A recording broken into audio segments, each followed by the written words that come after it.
ଜିମ୍ବାୱେକୁ ହରାଇ ପ୍ରତିଶୋଧ ନେଲା ଟିମ୍ ଇଣ୍ଡିଆ। ଶନିବାର ଅପ୍ରତ୍ୟାଶିତ ଢଙ୍ଗରେ ଭାରତର ଯୁବ ବାହିନୀ ଜିମ୍ବାୱେଠାରୁ ହାରିଯାଇଥିଲା। ହେଲେ 24 ଘଣ୍ଟା ଭିତରେ ଜିମ୍ବାୱେଠାରୁ ଏହାର ମଧୁର ପ୍ରତିଶୋଧ ନେଇ ଶୁଭମନ ଗିଲଙ୍କ ଭାରତୀୟ ଟିମ୍ ଦ୍ୱିତୀୟ ଟି-20ରେ ଭାରତୀୟ ଟିମ୍ ଜିମ୍ବାୱେକୁ ବିଶାଳ 100 ରନରେ ପରାସ୍ତ କରିଛି। ପ୍ରଥମେ ବ୍ୟାଟିଂ କରି ଭାରତୀୟ ବ୍ୟାଟ୍ସମ୍ୟାନ୍ ଜିମ୍ବାୱେର ସବୁ ବୋଲରଙ୍କୁ କଡ଼ା ପ୍ରହାର କରିଥିଲେ।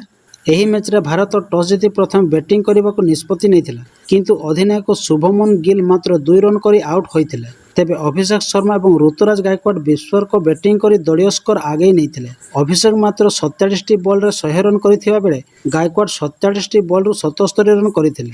ଅଭିଷେକ ନିଜର ଶତକ ମଧ୍ୟରେ 8ଟି ଛକା ଏବଂ 7ଟି ଚୌକା ମାରିଥିଲେ। ରିଙ୍କୁ ସିଂ ମାତ୍ର 22 ବଲ୍ରୁ 48 ରନ୍ କରିଥିଲେ। ରିଙ୍କୁ 5ଟି ଛକା ଏବଂ 2ଟି ଚୌକା ମାରିଥିଲେ।